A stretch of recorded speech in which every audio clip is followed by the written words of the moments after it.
Welcome to Grays. Today we want to talk about another one of our amazing services that we offer here at Grays, or Growing Resiliency for Aquarium and Zoo employees.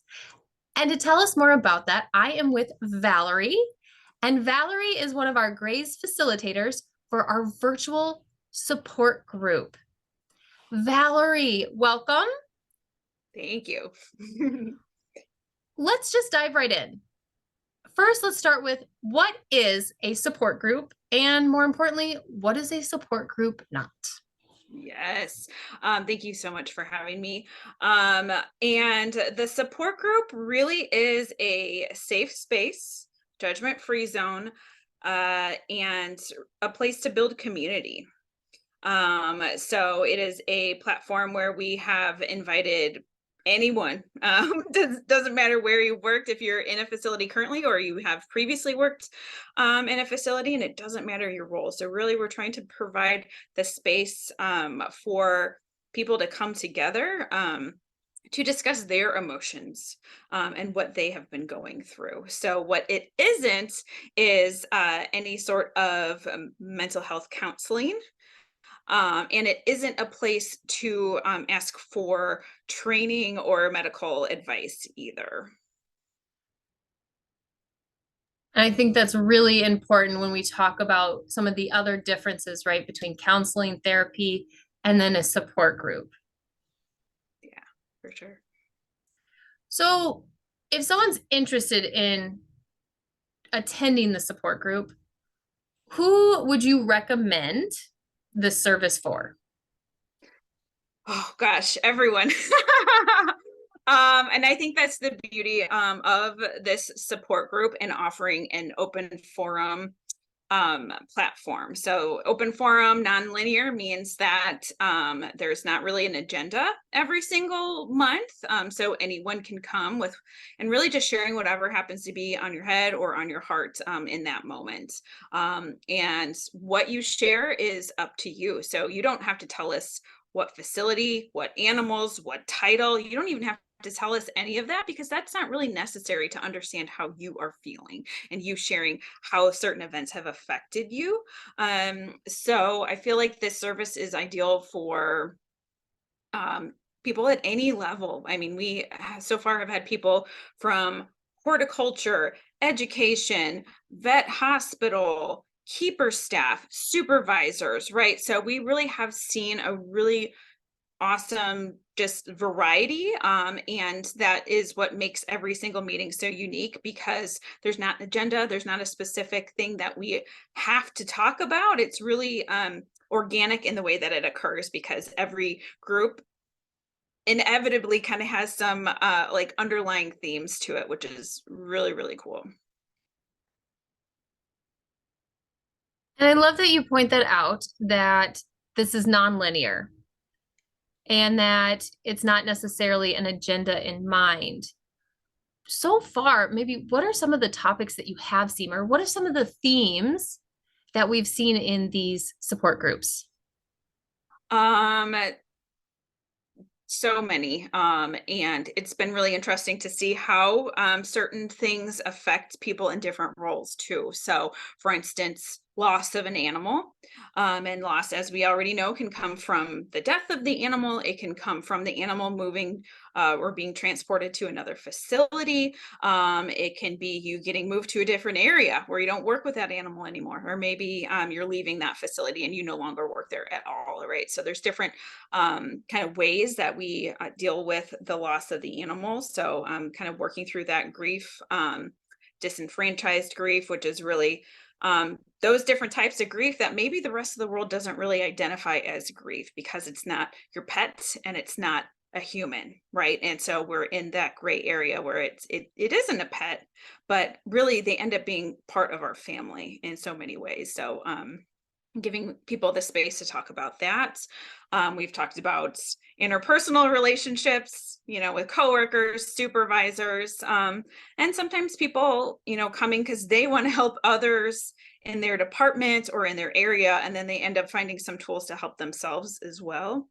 And even people contemplating leaving the field, or maybe someone trying to get back in the field because they left, in all different degrees of that, and so many other things. We could talk for like another hour just about all the cool things that we've talked about so far. I love that. I love that it is open to whatever the attendees that night really need. Yep. And I think that's also important because you talked about, identifying different emotions, talked about creating that community, the fact that these are non-linear.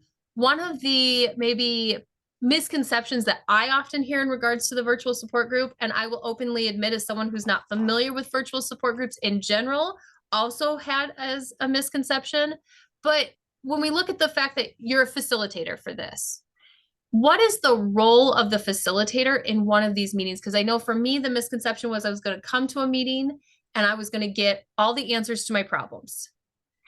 That would be very hard to do, right? So yeah, I think as a facilitator, we have a unique role to obviously kind of set the stage for the expectations of what the support group is going to be. But then also, participating as a participant, because we have experiences too. So we get to be part of that community.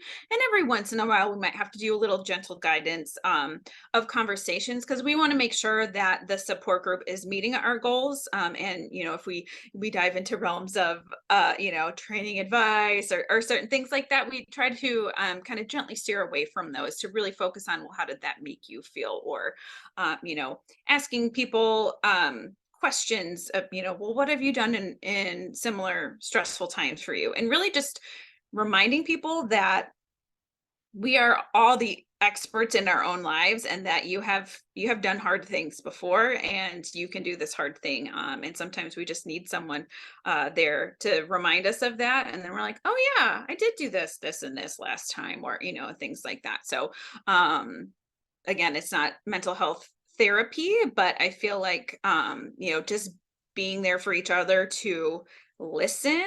And then, yeah, where people say, oh my gosh, like, me too, I experienced that this way, and just realizing that we're not alone, I think, is one of the most impactful things, because we have people from around the country in all these different roles. And man, just the amount of gratitude that we all have for, like, okay, I'm gonna show up tonight, I don't know who's gonna be there, I don't know what we're gonna talk about. So you're stepping into a vulnerable space, but I mean, that is, I think, where the magic happens, where everyone just shows up very authentically, and then, we're able to share that way.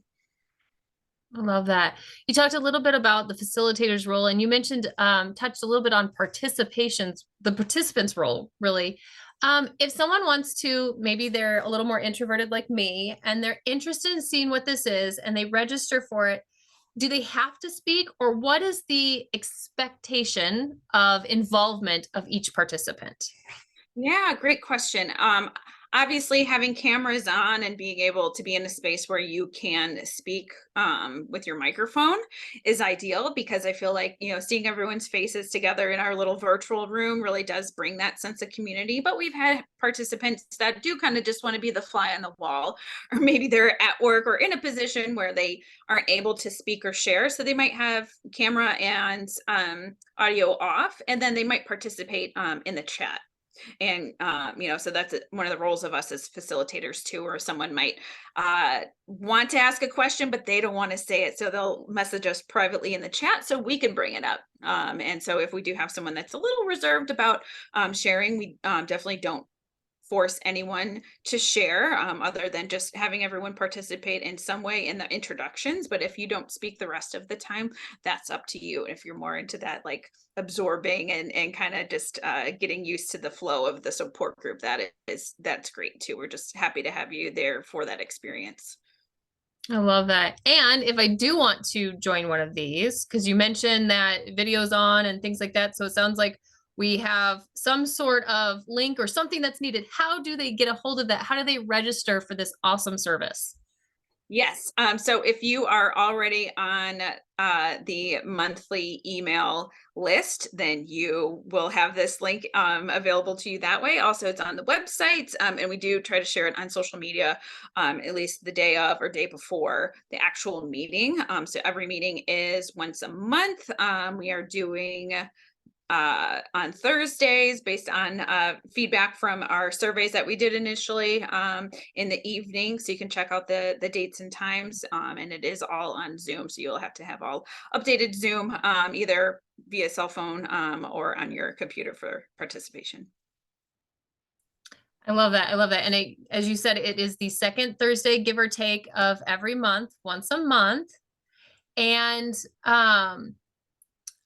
one of the big things I also want to make sure that everyone knows is that while this is a new service, how much does it cost to be a part of this service, Valerie? That's the best news of all, is that it's free.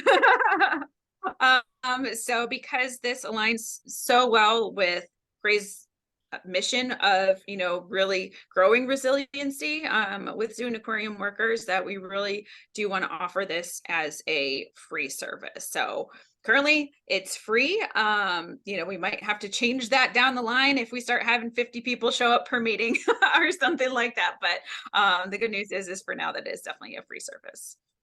I love that. I love that. So ultimately, if you are looking to gain community, if you are looking to connect with like-minded individuals who are struggling, and as Valerie pointed out, there are many common themes in our industry. You're looking for that safe space to maybe name a few emotions, maybe recognize that you're not alone, and to start kind of building that resiliency within our industry. This is an amazing resource for you. All right. Thank you so much, Valerie, for taking the time to help us dive into this resource and exactly what it is and how to utilize it. You can go, as Valerie said, onto our website to register there. It's under our supportive services. Again, if you have this newsletter, you can find it there. And we do try to keep it updated in the upcoming events link as well. So there are a few different ways. Worst case scenario, if you absolutely can't find it, you can email us at GRAZEE, all lower cases. Yes, there's 2 E's at the end, at zoomentalhealthsupport.com. And we are more than helpful and happy to answer that question as well for you. All right. I hope you all found this very informative. You'll check out this resource. Thank you again, Valerie. And I hope everybody has a wonderful day.